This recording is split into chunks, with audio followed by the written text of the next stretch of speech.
చెన్నాపట్నం పట్టు చీరల అంగడి 2వ వార్షికోత్సవ బంపర్ ఆఫర్లు. పట్టు మరియు కాటన్ శారీస్ పై భారీ డిస్కౌంట్లు. నమస్తే, వెల్కమ్ టు సుమన్ టీవీ. నేను మీ సాయి భైరి. ఈరోజు భారత్ ఇంగ్లాండ్ మధ్య 2వ సెమీఫైనల్ మ్యాచ్ జరగబోతుంది. ఇది చాలా కీలకమైనటువంటి మ్యాచ్.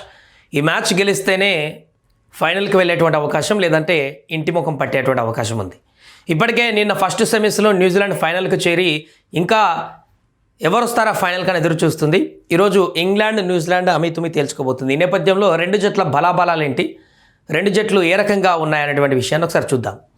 ముందుగా ఇండియా ఇంగ్లాండ్ ఇప్పటి వరకు ఫేస్ టు ఫేస్ తలపడ్డటువంటి మ్యాచ్ల్లో, గత 10 మ్యాచ్ల్లో న్యూజిలాండ్ ఇండియా ఆడినటువంటి మ్యాచ్ల్లో ఇండియా 7 మ్యాచ్లు గెలిచింది, ఇంగ్లాండ్ 3 మ్యాచ్లు గెలిచింది. అలాగే గత లాస్ట్ మ్యాచెస్ భారత్ అదేవిధంగా ఇంగ్లాండ్ ఆడినటువంటి గత లాస్ట్ మ్యాచెస్ 5 చూసుకుంటే 5కి 5 ఇంగ్లాండ్ గెలిచి మంచి ఫామ్లో ఉంది వరుస విజయాలతోటి.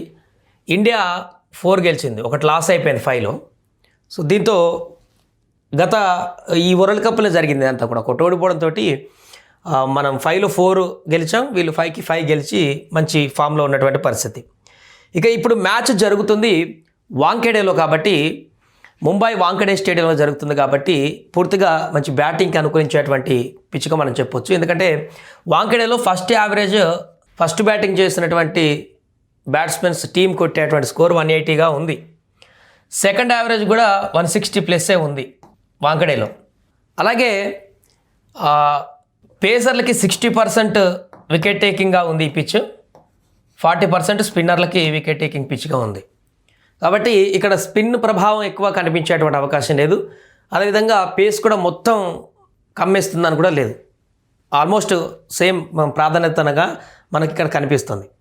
అలాగే ఇక్కడ హై స్కోర్ 200 ఈ గ్రౌండ్లో 254. మొన్న వెస్టిండీస్ జింబాబ్వే మ్యాచ్లో వెస్టిండీస్ చేసింది, హై స్కోర్ ఇక్కడ ఉంది. యావరేజ్న 200+ స్కోర్లు కూడా చాలానే ఉన్నాయి ఇదే గ్రౌండ్లో. కాబట్టి ఈరోజు జరిగేటువంటి సెమీఫైనల్ మ్యాచ్లో పరుగుల వరద పారడం అయితే ఖాయంగా కనిపిస్తుంది. పిచ్ ఎలా తయారు చేస్తున్నారో తెలియదు, కానీ ఎలా చేసినా కూడా వాంఖేడే అనేది బ్యాట్స్మెన్స్కి ఫేవర్ పిచ్గానే ఉంటుంది. కాబట్టి ఇక్కడ అద్భుతమైనటువంటి పరుగులు అయితే ఈరోజు మ్యాచ్లో వచ్చేటువంటి అవకాశం ఉంది. నిన్న ఆల్రెడీ చూసాం న్యూజిలాండ్ చేసిన విధ్వంసానికి ఎలా, అది ఈడెన్ గార్డెన్లో. ఇక్కడ వాంఖేడేలో కూడా అలాంటి పరిస్థితి ఉండబోతుంది అనేది మనకు స్పష్టంగా కనిపిస్తుంది. ఎందుకంటే రెండు జట్లలో కూడా హార్డ్ హీటర్లో ఉన్నారు కాబట్టి పక్కగా మంచి స్కోరింగ్ అయితే వచ్చేటువంటి అవకాశం మనకు కనిపిస్తుంది. జట్ల యొక్క రికార్డ్స్, అదేవిధంగా పిచ్ వెన్యూకి సంబంధించినటువంటి వివరాలు. ఇక రెండు జట్లలో ఉన్నటువంటి ఆటగాళ్ళు ఏంటి, వాళ్ళ బలాబలాలు ఏంటి, ఏ జట్టు ఎక్కువ ఉందనేటువంటి విషయాలు ఒకసారి ఇప్పుడు మనం చూద్దాం. రైట్, ఇక టీమిండియా విషయానికి వస్తే ఓపెనర్లుగా అభిషేక్, సంజు. ఇంగ్లాండ్కి వచ్చేసరికి బట్లర్, ఫిల్ సాల్ట్. ఈ రెండు జట్లకు ఓపెనర్గా వీళ్ళున్నారు. దీంట్లో ఘోరమైనటువంటి విఫలమైనటువంటి ఫామ్లో ఉన్న బ్యాటర్ బట్లర్. మన దగ్గర ఘోరమైన విఫలమైన ఫామ్లో ఉన్న బ్యాటర్ అభిషేక్. గత 7 మ్యాచ్ల్లో బట్లర్ చేసినటువంటి స్కోర్ 70 కూడా దాటలేదు. గత 6 మ్యాచ్ల్లో అభిషేక్ చేసిన పరుగులు 90 కూడా దాటలేదు, యావరేజ్ 13 లోపే ఉంది. కాబట్టి ఈ ఇద్దరు ఓపెనర్లు ఫెయిల్యూర్లలో సమానంగా ఉన్నారు కాబట్టి పక్కన పెడదాం. ఒకవేళ ఫామ్లోకి వస్తే ఇద్దరు వేరే ఉంటుంది. ఇక సంజు లాస్ట్ మ్యాచ్ తోటి చాలా అద్భుతమైనటువంటి కాన్ఫిడెన్స్తో బిల్డ్ అయ్యి వస్తున్నాడు కాబట్టి సంజు మంచి ఫామ్లో మనకు కనిపిస్తున్నాడు. ఫిల్ సాల్ట్ కన్సిస్టెన్సీ లేదు దాంట్లో, వరుసగా ఒక మ్యాచ్ 2 మ్యాచ్లు బాగా ఆడినట్టున్నాడు, తర్వాత పెద్దగా కనిపించలేదు. బట్ ఫిల్ సాల్ట్ కనుక ఒక్కసారి విజృంభిస్తే స్కోర్ విపరీతంగా ఇంగ్లాండ్కి వచ్చేటువంటి అవకాశం ఉంటుంది. ఆ తర్వాత ఈశాన్ కిషాన్ మన దగ్గర. ఇక్కడ బేతలు కానీ బాంటం కానీ వస్తుంటారు, పరిస్థితులకు తగ్గట్టు వాళ్ళు ఆ పొజిషన్ మారుస్తుంటారు ఫస్ట్ డౌన్లో. ఈశాన్ కిషాన్ మొదట్లో అద్భుతంగా విజృంభించి ముందుకు వెళ్ళాడు, కానీ కన్సిస్టెన్సీని మెయింటైన్ చేయలేకపోతున్నాడు. బ్యాట్తో ముందుకు వెళ్ళేటువంటి ప్రయత్నం చేస్తున్నాడు. గత 2 మ్యాచ్లో కొంత విఫలమైన కూడా ఈశాన్ మంచి లైన్లోనే ఉన్నాడు కాబట్టి ఈశాన్ కొంచెం ఇక్కడ స్ట్రాంగ్గానే కనిపిస్తున్నాడు. బేదల్ ఆర్ బాంటం వీళ్ళిద్దరు ఎవరో ఒకరు ఫస్ట్ డౌన్లో వస్తారు. వీళ్ళు కూడా కన్సిస్టెన్సీ లేదు, వీళ్ళకి కూడా ఒక మ్యాచ్ ఆడుతున్నారు, ఒక మ్యాచ్ ఆడట్లేదు. కాబట్టి ఈ 1 డౌన్ పొజిషన్లో కూడా ఇంచుమించు సమానంగానే కనిపిస్తుంది బ్యాటింగ్లో. ఇక ఆ తర్వాత మన దగ్గర సూర్యకుమార్ ఉన్నాడు. అద్భుతంగా బ్యాటింగ్ చేస్తున్నాడు, కానీ ఎక్కువ స్కోర్ సాధించడంలో విఫలమవుతున్నట్టుగా మనకు కనపడుతుంది ఈ మధ్య కాలంలో 50 అబవ్ స్కోర్ చేయడంలో. బట్ ఉన్న కాడికి 30-40 మాత్రం శామ్ కరణ్ పెద్దగా బ్యాటింగ్లో ఏముండదు, కానీ ఆపద్ బాంధవుడిలాగా ఏమైనా వికెట్లన్నీ పడిపోతే మాత్రం నిలబడతాడు. సో అక్కడ మనకు కొంచెం ఎడ్జే కనిపిస్తుంది.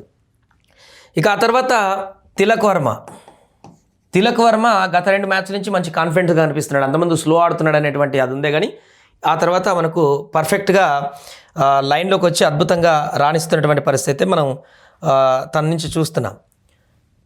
ఇక్కడ Will Jacks England batting team మొత్తంలో కూడా ఇదొక సునామీ. ఆడితే ఆట స్వరూపం మారుతుంది, లేదంటే విఫలమయ్యేటువంటి పరిస్థితి విల్ జాక్స్ది. గత 2-3 మ్యాచ్లో అద్భుతమైనటువంటి ఇన్నింగ్స్ ఆడి గెలిపించినటువంటి పరిస్థితి విల్ జాక్స్కి ఉంది, కానీ కన్సిస్టెన్సీ విల్ జాక్స్కి కూడా లేదు. కాబట్టి ఇక్కడ తిలక్ వర్మ, మనకు హార్దిక్ పాండ్యా కూడా ఉన్నాడు. హార్దిక్ ఉన్నాడు, విజృంభిస్తున్నాడు. ఇంకా దూబే ఉన్నాడు. వీళ్ళ బ్యాటింగ్ లైన్ ఆల్రెడీ అయిపోయినట్టే. ఓవర్టర్న్ ఉన్నాడు, కానీ పెద్దగా తన నుంచి స్పందన లేదు. కాబట్టి బ్యాటింగ్లో ఇక్కడ హార్దిక్ ఉన్నాడు, దూబే ఉన్నాడు, అక్షర్ కూడా ఉన్నాడు అవసరమైతే ఆల్రౌండర్గా. సో వాళ్ళతో పోల్చుకుంటే బ్యాటింగ్ లైనప్ కొంత మనకి ఇంకెక్కువ స్ట్రాంగ్గా కనిపిస్తుంది 7-8 వరకు. ఇక్కడ వీళ్ళ బ్యాటింగ్ అయిపోయింది. ఇది ఇంగ్లాండ్ బ్యాటింగ్ లైనప్కి సంబంధించి. ఇక బౌలింగ్ విషయాన్ని ఒకసారి చూద్దాం. మనకు బుమ్రా, అదేవిధంగా హర్షదీప్, తర్వాత వరుణ్ కీలక బౌలర్లుగా ఉన్నారు. హార్దిక్ పరుగులు ఇస్తున్నాడు ఈ మధ్య. అక్షరు పర్లేదు రాణిస్తున్నాడు. ఇక వీరికి